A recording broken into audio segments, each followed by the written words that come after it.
This is NDTV.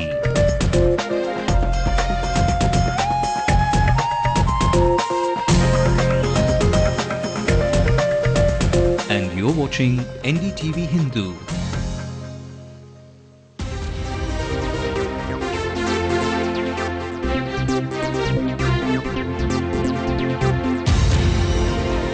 Hello and welcome. I'm Sanjay Pinto. 3 months. That's all the time you need to wait to lay your hands on the government's free mixies, grinders, fans and laptops. Chief Minister Jayalalitha clearly means business. The Governor's address to the Assembly, which is the roadmap drawn up by the new government, brings glad tidings for the common man, for you and me, but spells trouble for the DMK. Big trouble. The new 1,000 crore Secretariat complex is the first DMK project to come under the scanner. 2 commissions of inquiry will fast-track a probe into suspected irregularities. The near monopoly of SCV, the cable arm of Sun TV, could be broken when the government-backed Arasu Cable Corporation is revived and starts functioning. And that was announced today. Some of Karunanidhi's pet schemes are now history. But it won't be at the cost of the common man, because better versions have been promised with AIADMK touches. On the big question tonight, we've got veteran political commentator Cho Ramasamy and a senior observer of the DMK, R. Rangaraj, ready to fire from all cylinders. But as always, it's the headlines first with Ashmit. Ashmit? Well, thanks a lot, Sanjay. Let's take a look at the top stories at this hour. Amma turns on the heat on the structure she called a traffic cop's hat. New Secretariat. Delays and money spent will be probed. Thank you, sir. Kalanya's flagship programs are shown the door. Amma launches a new insurance plan while kicking out Karunanidhi's scheme. DMK's housing project suffers a lethal blow. Amma announces a new eco-friendly housing scheme.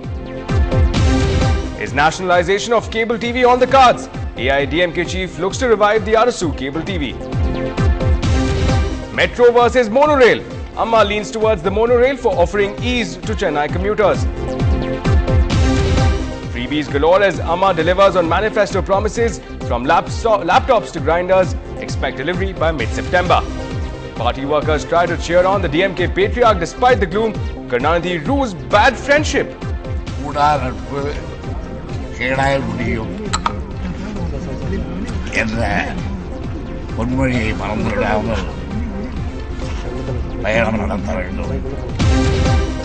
Parents' protest turns ugly in Trichy. Local television network journalist is assaulted by the school correspondent.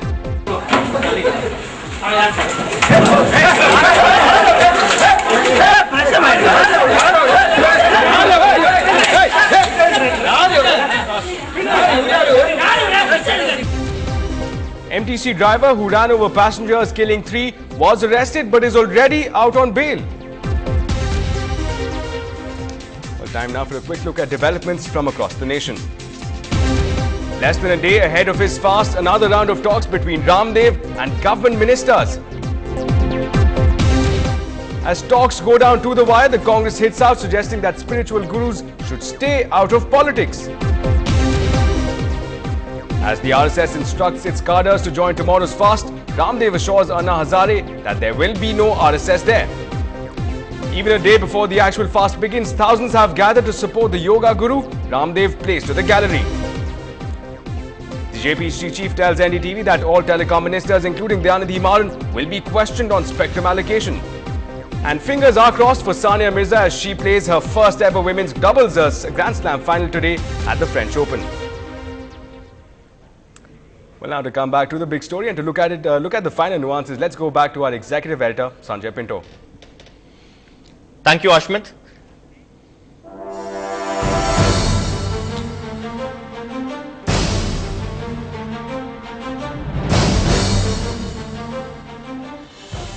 Alright, did today's developments coming in from the Secretariat have the conventional tilt towards vendetta politics, with various flagship programs of the DMK being shown the door? Will the new AIADMK regime give the DMK reason to tremble? Take a look. குழந்தைகளுக்கு அளிக்கப்படும் கல்வியின் தரம் உயர்த்தப்பட வேண்டும் என்பதுதான் எங்களுடைய ஒரே நோக்கம். The old drama in Dravidian politics, enter Amma and exit Ayya schemes. the first casualty of the defeated DMK regime, uniform syllabus for school children. Jayalalitha has put it on hold, citing lack of quality. So, new books worth 117 crores will be shelved and the old syllabi will be back in print. Jayalalitha has also struck down many of the other pet projects of the earlier DMK regime, but she has cautiously replaced them with her own projects, making sure the public don't stand to lose the benefits they've been enjoying so far. So, the Kalangur health insurance scheme stands replaced by a new public insurance scheme with added benefits. The free concrete housing scheme has become the solar-powered greenhouse scheme, and Chennai's metro rail project is out. In comes monorail. The worst blow, the Kalanidhi Maran controlled cable TV network in the state will now be nationalized, ostensibly to bring down charges. Also, the DMK's pet project, the 1,000 crore new secretariat, will be probed for financial irregularities. திமுகவினுடைய ஆட்சியில் நிறைவேற்றப்பட்ட திட்டங்களையும் ரத்து செய்யறதுக்கும் அதை மாற்றி அமைப்பதற்காக தயாரிக்கப்பட்டதுதான் அதிமுக ஆட்சியின் சார்பில் வைக்கப்பட்டிருக்கக்கூடிய ஆளுநர் இருக்கு. புது அசெம்பிளிக்கு எந்த விசாரணையும் சந்திப்பதற்கு திமுக தயாராக இருக்கு.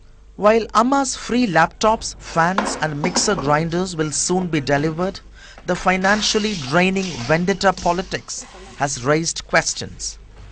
Yeah, it is wasting public money. That's not fair, that's our money. Why do waste it? We need a metro. It's a compulsory in metro cities especially. The new government should carry on this project. In Chennai with camera persons Edwin and Thomas, Sam Daniel, for NDTV. All right, so the big question tonight, is it politics or is it populism? And to join us, who better than Cho Ramasamy, editor of Tughlaq and also veteran political commentator, and R. Rangaraj, chief of bureau of Tamil.India.com, someone who's been observing and studying the DMK closely for many decades, one should say. First, it's over to Mr. Cho Ramasamy. Sir, Ms. Jayalalitha had announced that the government would roll out freebies in 18 months, a year and a half. But by the looks of it, she seems set to complete all that well ahead of her own target. Yeah, yes, that's Mr. Cho Ramasamy there. We'll try and get hold of him. But before we go back to Mr. Cho Ramasamy, Mr. Rangaraj, well ahead of time? Well, I will think that by and large, many of the schemes that have been announced in the governor's address today, some are seen as freebies, but then they are a reflection of the ADMK's election manifesto, which many of these schemes have been promised, like free laptops to students and grinders, mixies and fans, etc. to the women folk in particular. These are schemes that have been mentioned in the election manifesto, and it's but natural that you get a start on the freebies. After all, on June 1st, the free rice scheme was launched, 20 kilos of free rice. Let's go back to Mr. Cho Ramasamy. Sorry about that little technical glitch. Mr. Ramasamy, Ms. Jayalalitha had announced that the government would roll out freebies in 18 months, but she seems all set to complete that well ahead of her own schedule. Yes, she seems to be very determined, and I think she would deliver on her promises very easily. She is a very able administrator. She has proved that earlier, and I'm sure she would deliver on it.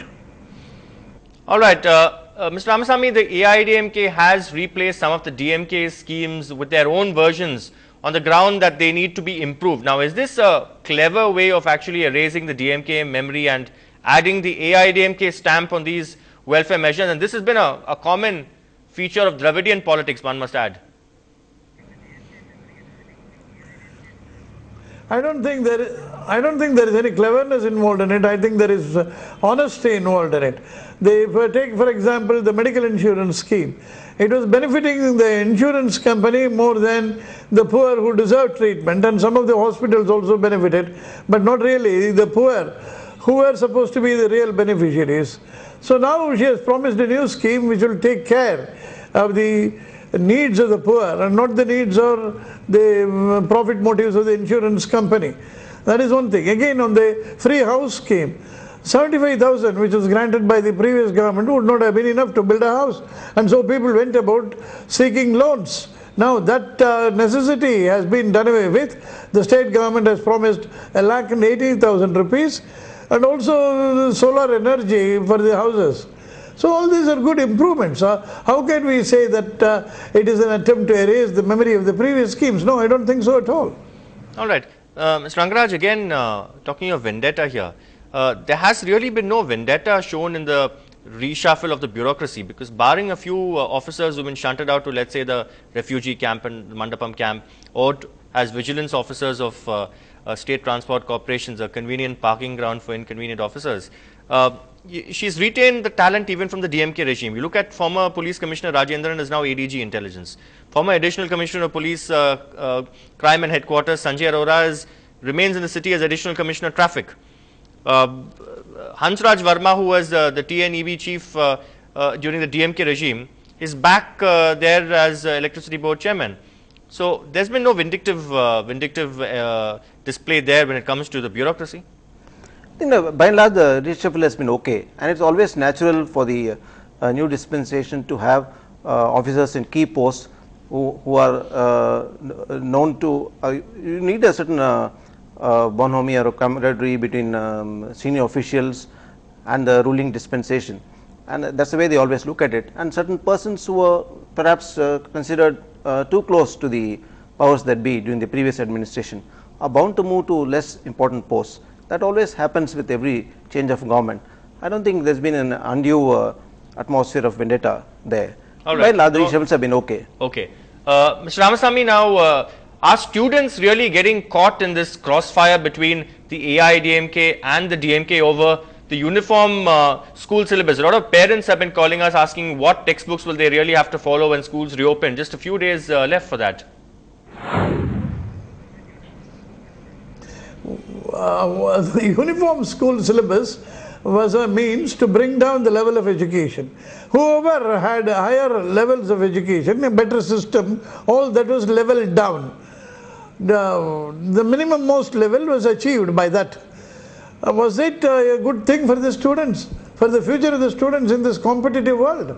That is why that scheme has been shelved, and the government is thinking of bringing about a uniform syllabus which would aim at a higher level of education, not reach the lowest level of education, and make everybody equal.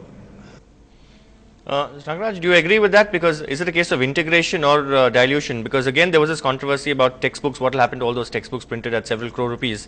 Mr. Karunanidhi then offered, he said, you can remove that poem or any references to me, but go ahead with the textbook. Ms. Jayalalitha called that childish thing, that was not the reason why we did it. We are, in fact, she's appointed an expert committee to go into the syllabus. No, apart from the song or the poem which Mr. Karunanidhi was referring to, there are other passages in the book where too there have been references to Mr. Karunanidhi.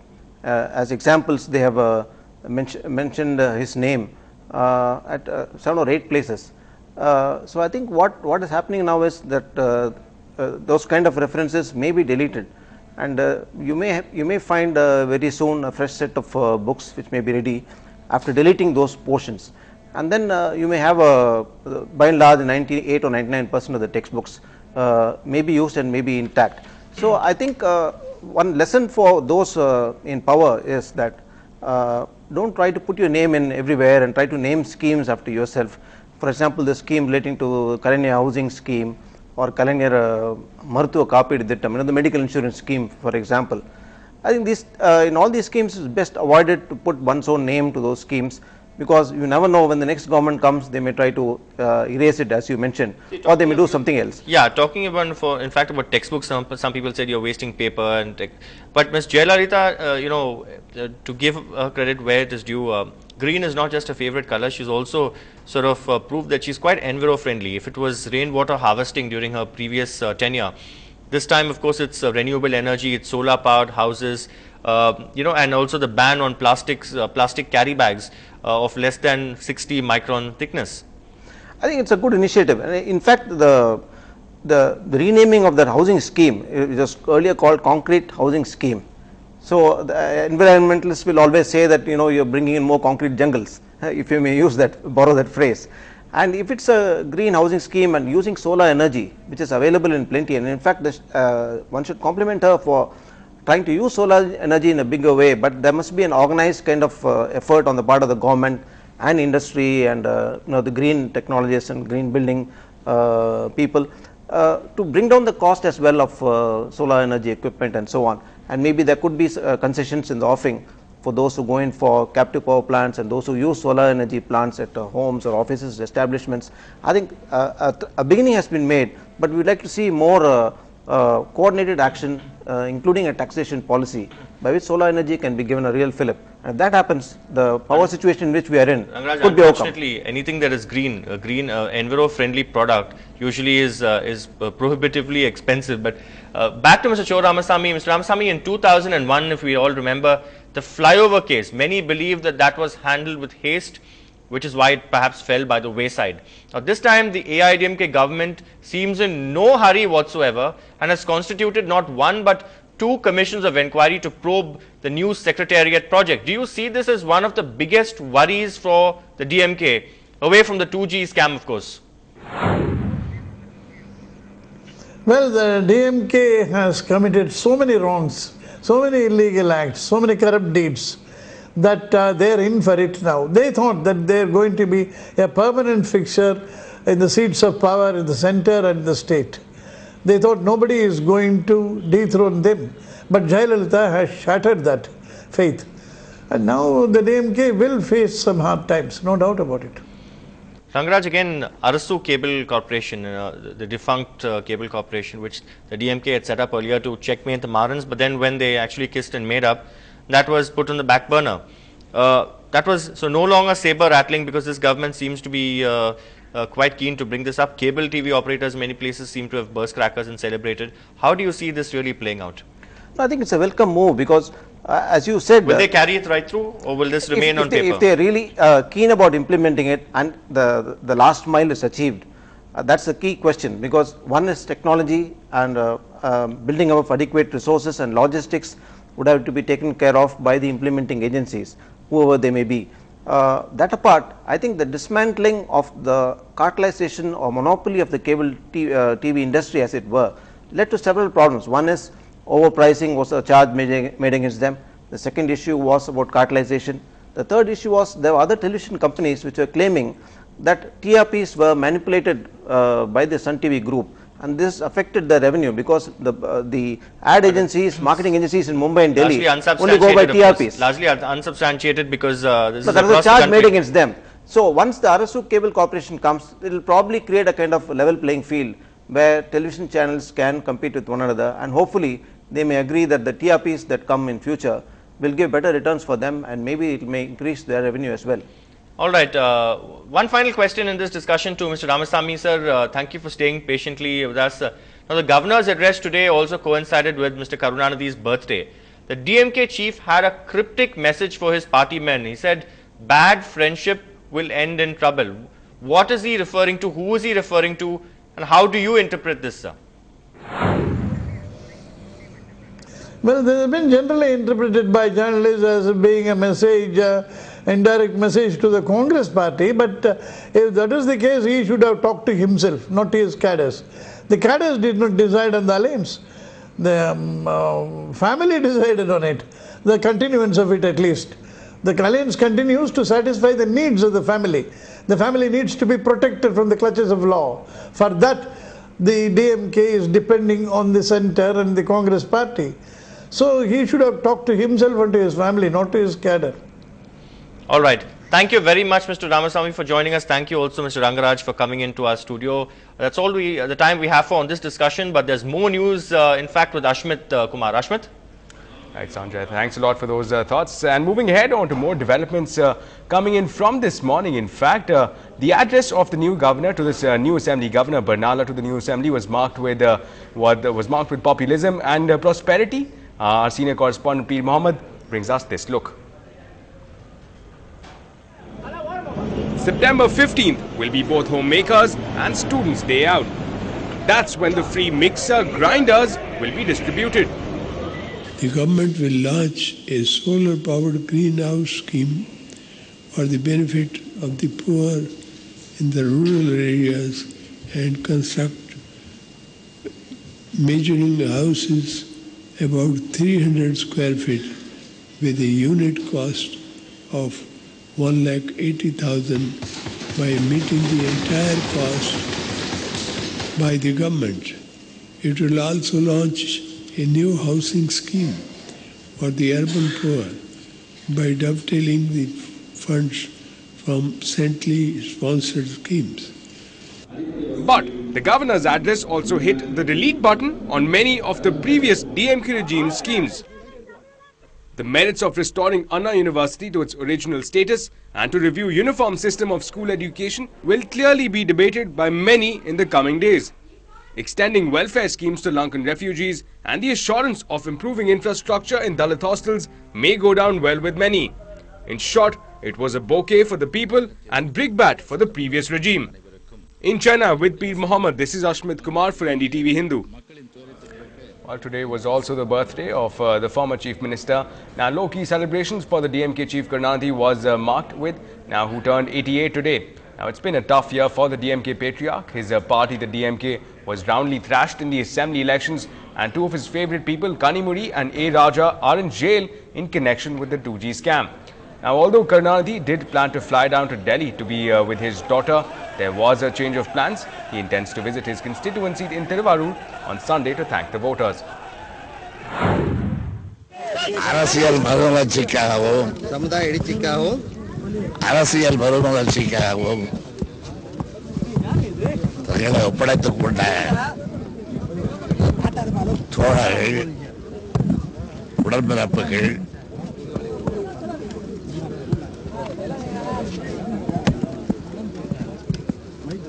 கூடா நட்பு கேடாய் முடியும்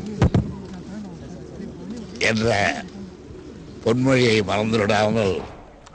Well, a local TV network journalist is assaulted and abused. We bring you more details about this gruesome incident on the other side.